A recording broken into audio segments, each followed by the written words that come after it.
Hi YouTube, welcome back to my channel. If you have not done so yet, please subscribe to my channel.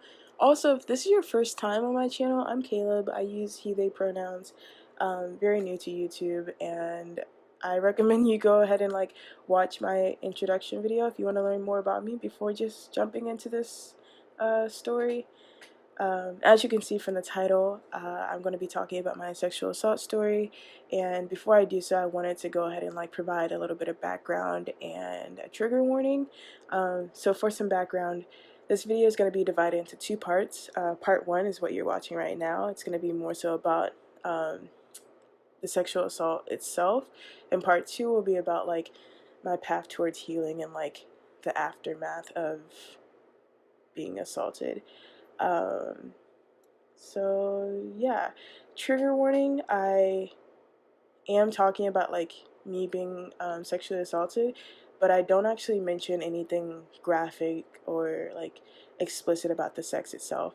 I say that our sex was just sandwich making, and I don't I just mentioned oh, we slice a sandwich in many different ways. I don't go into what happened exactly. um, but this part of the story, or yeah, this part of the story will be more so about the assault, whereas the next video, part two, will be about healing. So yeah, if you support survivors, please give this video a like. And for the comments section, I don't have an icebreaker question, but I do want you to, if you have any affirmations that you want to share, go ahead and put those in the comments. I don't know, just some of your favorite affirmations. Comment those below. Okay. I'm not really sure where to begin or where to start with this, because I don't really feel like there's a right way to start.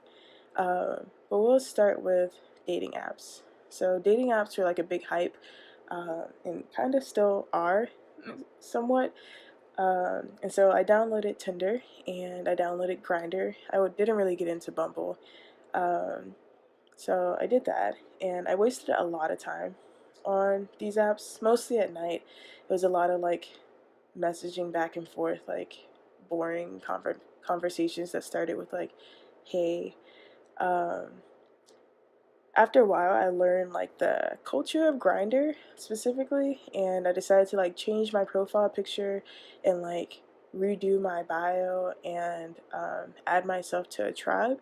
I joined the trans tribe, and um, mind you, my profile before was my bio had actual fun facts about me, and I thought it was weird to have your height and weight on there. I was like, feels weird.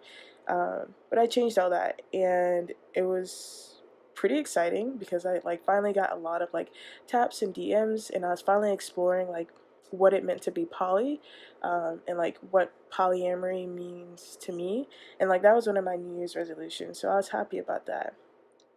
And this brings me to E. Yeah, let's call him E. Um, I remember whenever he initially texted me, it wasn't just some boring hey. It was a quirky, weird pickup line, and I was like, that's cute, nice try. So yeah, my thoughts on E were just that he was nice, he was normal, he was a college student, and he seemed very genuine. Um, we texted back and forth a lot. Texted so much to where I wasn't just using Grindr at night. I was using it throughout the day. And we were talking for 3 weeks. Mind you, on Grindr I was still receiving random, let's call them banana pics, from men who were much older than me, and who would send me messages saying that they're into trans people or that they're into FTM people. So very quickly I learned to smash the block button. But back to E, I thought he was pretty normal, or normal, whatever that means. So I decided to meet up with him, and full disclosure, meeting up definitely meant hooking up. He was a Georgetown student, so I took a lift to Georgetown. I remember that he lived in Renwick Hall, um, the only reason that I'm mentioning that is because like a lot of my story, like I forget the details of, and that makes me pretty angry because I forget what I feel like mattered most. Yet I remember a lot of these, like, I don't know, like laughable moments, such as like whenever I got there, we climbed 4 flights of stairs, and I was like, I did not come here for a workout, but okay, or not a workout in that nature, I should say. Um, and whenever I got into his room, like I remember thinking, wow, this is so small. But mind you, I was an RA, so like I had a whole room to myself, and so like any room in comparison was like tiny. Um, he also had a typewriter, and I was like, okay, quirky, weird, but okay. um, so yeah, that brings me to, we got into the room, and we had sat on the bed, and held hands. Let's just, okay, we should go to the sandwich making analogy. Yeah. So let's say that we made peanut butter and jelly sandwiches, and for the sake of this scenario, um, he was the peanut butter and I was the jelly. And initially, making sandwiches was like really fun, really exciting, because there's many different ways that you can slice a sandwich. You can slice it like diagonally. You can slice it like vertically. You can even slice it both vertically and horizontally. You can slice it like diagonally in both ways. So there's a lot of cool and like fun positions that we tried.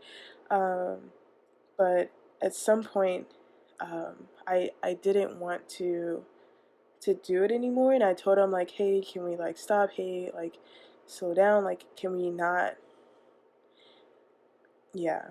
Um, I don't remember exactly like how everything played out.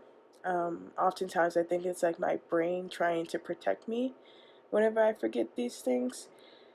But I do remember like saying, "Can we stop?"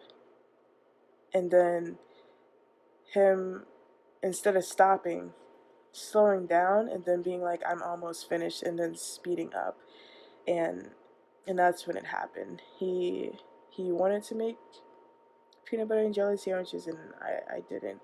Um, and in response, I simply froze.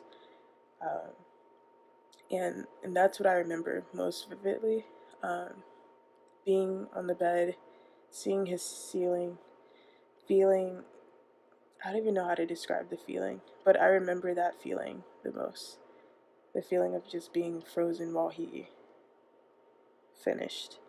Um, and that upsets me the most because like I would hope that I would be the person to like push him off me or to fight back, yet in the moment I just froze.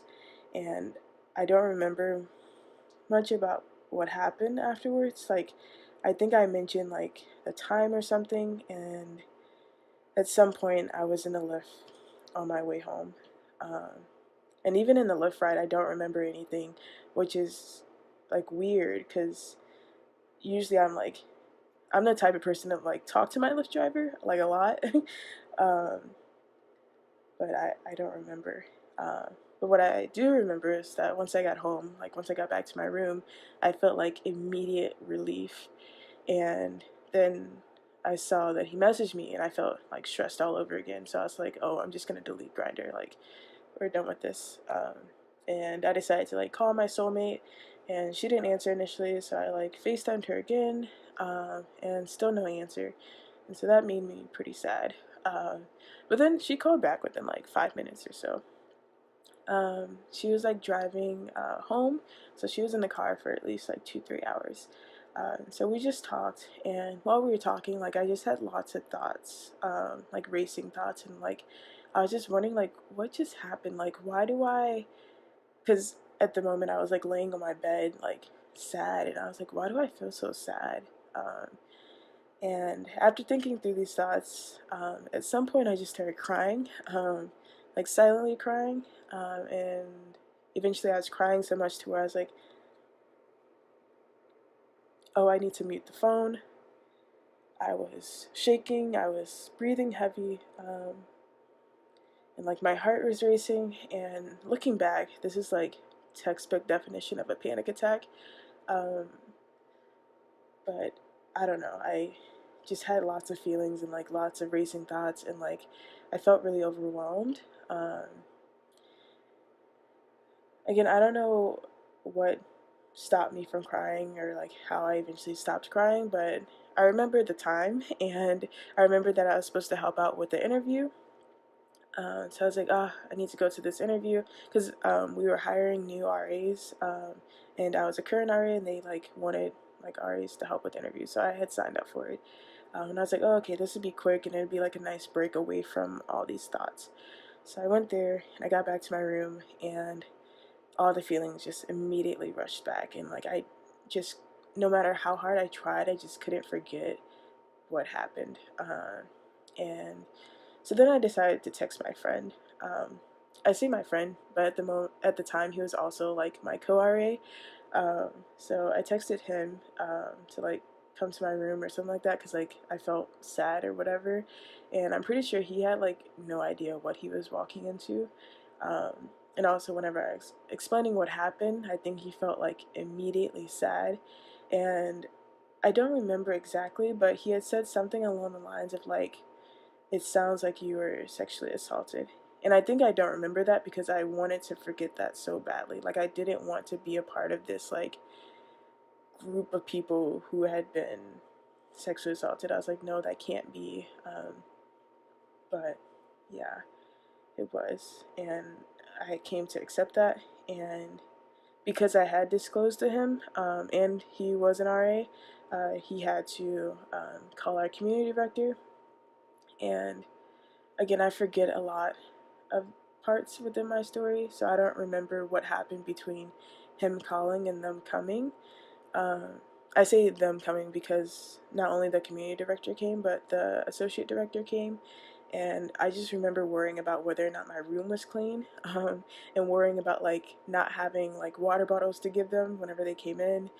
Um, but yeah, they came in, they sat on my floor, and I like told them like my story and like what happened, and I don't know, they listened, and they gave me a lot of resources and told me about like different like next steps. They told me that the Title IX office is gonna reach out to me sometime next week, which they did, and it was like comforting to have like the next steps and the resources because they felt sort of like a checklist. Like these are the things I need to do in order to like be better. And so like some things that were on the checklist was like going to the hospital, having the rape kit test, meeting with NVRDC. At the moment, I don't remember what NVRDC stands for. I think it's like National Victims Rape Center of DC. I'll put their link in the description below. Um, or like going to the counseling center, meeting with the Title IX office, and submitting a police report. Again, all these things like felt nice because they were like boxes that I could check off. But I was noticing as I was checking off the boxes, like I still didn't feel better. Like I didn't know what it even meant to be better. Um, and I mean, thinking about it now, like I probably had it all flawed from the beginning. Like this idea that like healing is like linear isn't really like, it's this like fallacy that we sort of have created. Um, so yeah, that was really troubling. How like I did all these things and yet I still had a lot of trauma to unpack, and I didn't have healthy ways of coping with what happened. Um, so yeah, I think that's the end of part one. Um, If you yourself have experienced similar things that I've experienced, I definitely recommend getting help, reaching out. I will have some links in the description below. Again, as I said in the beginning, um, part one was just about the assault itself, but part two will be talking about like me navigating like a path towards healing. Not even like me going like seeking things that will help me like heal. It was just like me even getting to that point to even recognize that like, oh, I need to learn how to cope with this. That's what part two is about. Hope you watch part 2. Uh, it feels weird to say hope you enjoyed the video. So, yeah, not gonna say that. But until next time, have a great week. Bye.